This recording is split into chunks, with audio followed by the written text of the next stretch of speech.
Join me today as we talk about a particular quirk in some of the rulers in BattleTech in the current era, which would be 3151, 3152, somewhere around there.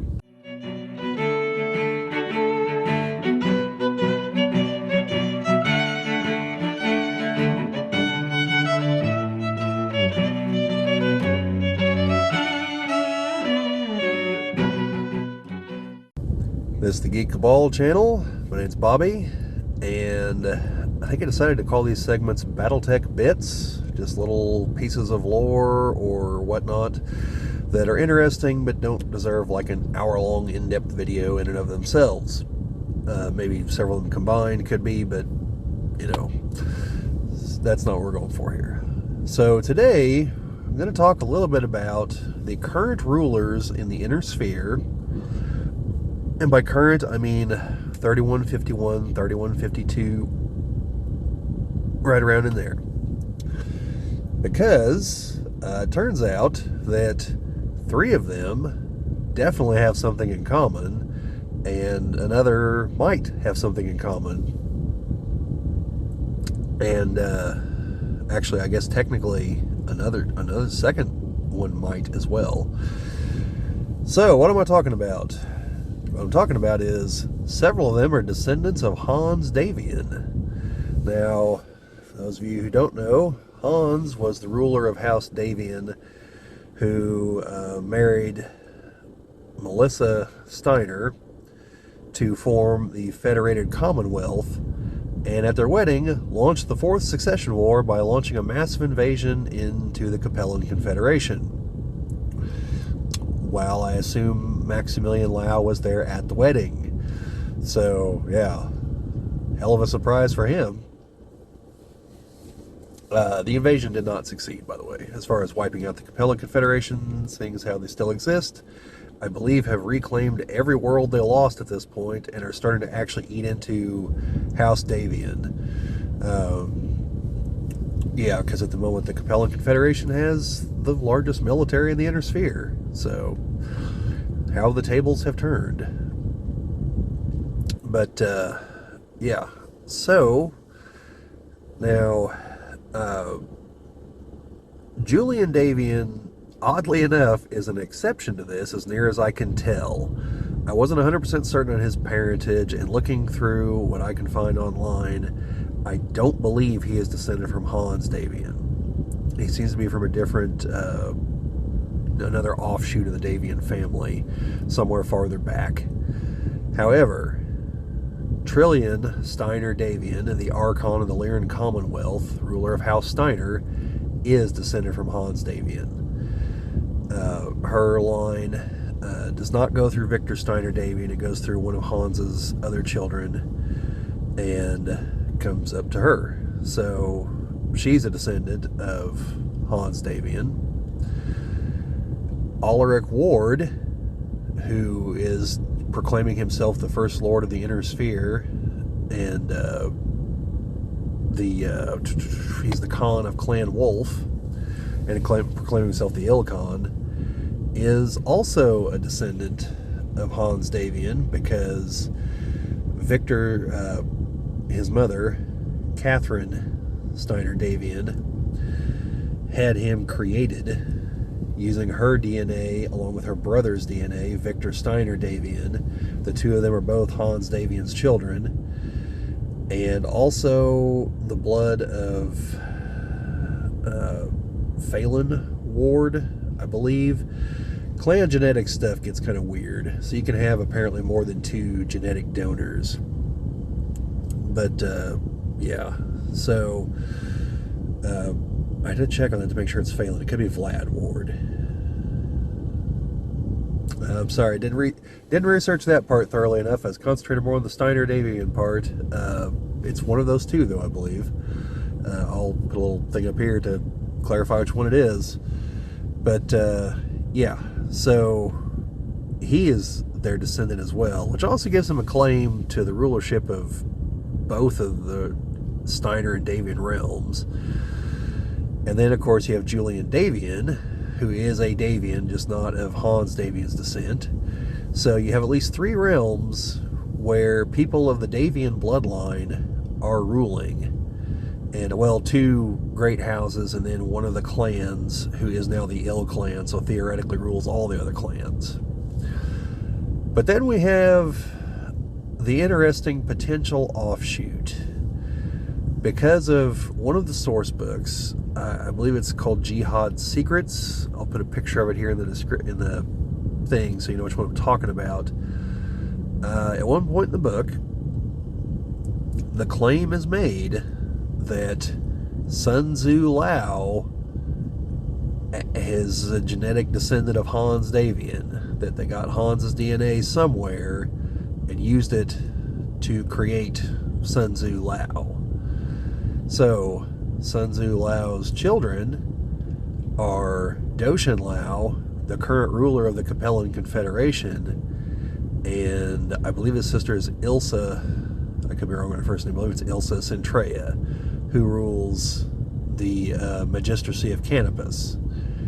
So if it's true, then that's 3 of the houses are ruled by descendants of, are ruled by the Davion bloodline, and 1 of the periphery powers and 1 of the clans.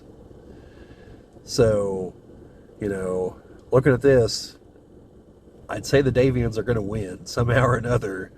But also, if that's true about Sun Tzu Lao, then Denai Lao Centrea, who is the daughter of Doshin Lao and his sister Ilsa Centrea, and unfortunately in this case I don't mean using genetic manipulation and recombination in the iron wombs, I do mean the old-fashioned way, because Doshin Lao believes himself to be a god, and so the only person who can produce a pure blood divine heir and can bear his divine children would be another god, and the only one of those laying around would be someone blood related to him, like say his sister. So yeah, kind of a squick factor there. By the way, this was mostly kept secret from, well, it's been kept secret from everybody. Only like a handful of people know this. Denai Lao Centrea was passed off as as Sun Tzu's 3rd child, even though there's a pretty good age difference between her and Doshin, if I remember correctly.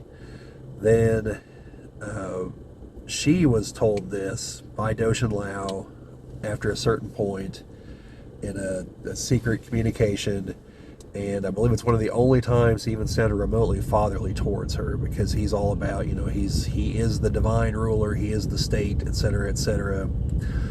And you know, basically had to explain to her that, you know, in time they'll be able to tell the people that she's really his daughter, and they'll accept it, because the people will accept anything. You just have to know how to tell them in the Capellan Confederation. And so she knows, and she's already being groomed to be his heir. That's why she's been named, unfortunately I don't remember the planet, but she's now the Duchess of that planet, and typically that's like the precursor to becoming the Chancellor. So she confronted her mother about this, and her mother matter-of-factly was like, look, it was a rational transaction. I wanted to rule the Magistracy and didn't want Doshin to come roaring in with the Confederation army and taking it from me. He wanted an heir. Simple as that. And Denai, like, didn't really care for the fact that her mom was just so, like, matter-of-fact about the whole thing. And she's, you know, kind of disgusted about her own origins. Understandably so. So, yeah.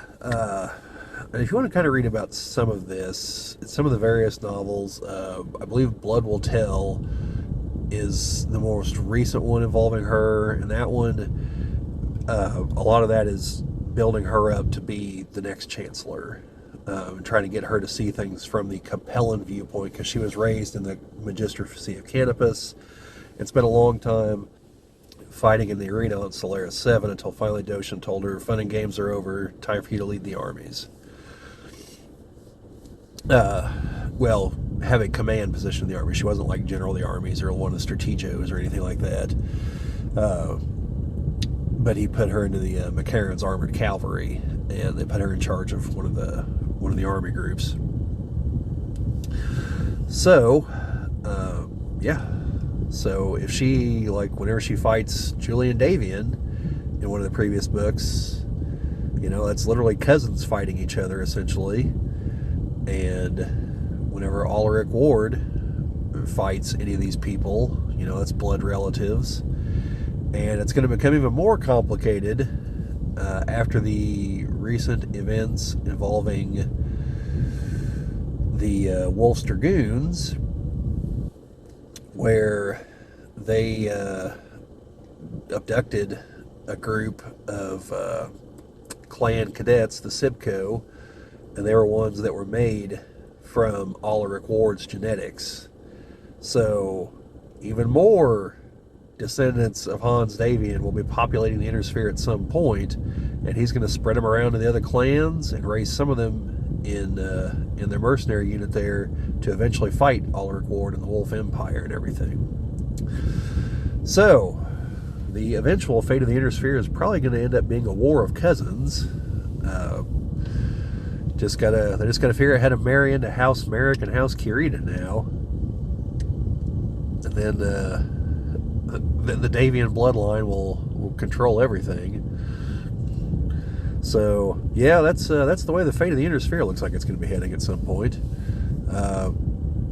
Even though there would be they'd be fairly distant cousins. So I do pull for Denai and Julian actually hooking up. They seem to respect one another on the battlefield. Denai is pragmatic enough to know that House Davion doesn't have to be their enemy. She actually pontificates at one point that she kind of feels sorry for both her mother and her father, because they're literally just wasting their time trying to fulfill dreams of people who've been dead for centuries. Like, they don't even understand why they want to do these things. It has to be done. And she thinks it's all just absurd. So, you know, that's why there's a whole book talking about her being trained to understand the viewpoint of the Lao, because she doesn't think like them. And so, you know, I could see her attempting a marriage with Julie and Davion if it would be on good terms with both and strengthen their realms and everything. It would essentially be like a new version of the Federated Commonwealth, just with ancient enemies. Prove interesting if it happened. So, anyway, that's just a brief look into the current aristocracy of the BattleTech universe, and why the Davions apparently rule half the universe at this point, even though they're all not actually aligned with each other. Some of them are trying to kill some of the others. So, but, you know, that happens in royal squabbles. You know, things happen. So, anyway, that's about all I have to say on the proliferation of the Davion bloodline here. If you got any questions, throw them down there in the comments. Any other comments? I know I occasionally mangle some of the lore in these videos. I really should take notes. That's my fault. But I believe I got everything straight in this one. If I didn't, you know, folks stand ready to correct me on these. And I do actually appreciate that. I usually don't know how to respond other than thanks, you know, but since you're reading text, I hope it doesn't come across as, oh, thanks, jackass. You know, like, I do actually appreciate that, because I don't want to be sitting here and spewing, you know, false information, because that doesn't do anyone any good. So, anyway, if I got anything wrong, let me know down in the comments, because I tried to look into Julian Davion's backstory, and I only found bits and pieces of it, as far as his bloodline. And it didn't appear to come from Hans, so, but if it did, let me know, and the how, so if I ever do like an update or anything, or I'll pin a comment about it. But yeah, other than that, like, share, subscribe, all that fun stuff. Sharing and commenting are the best things to help us spread the channel, and we appreciate that, and appreciate you fine folks for sticking with us all this time. But that's it for today, so just remember, no guts, no galaxy.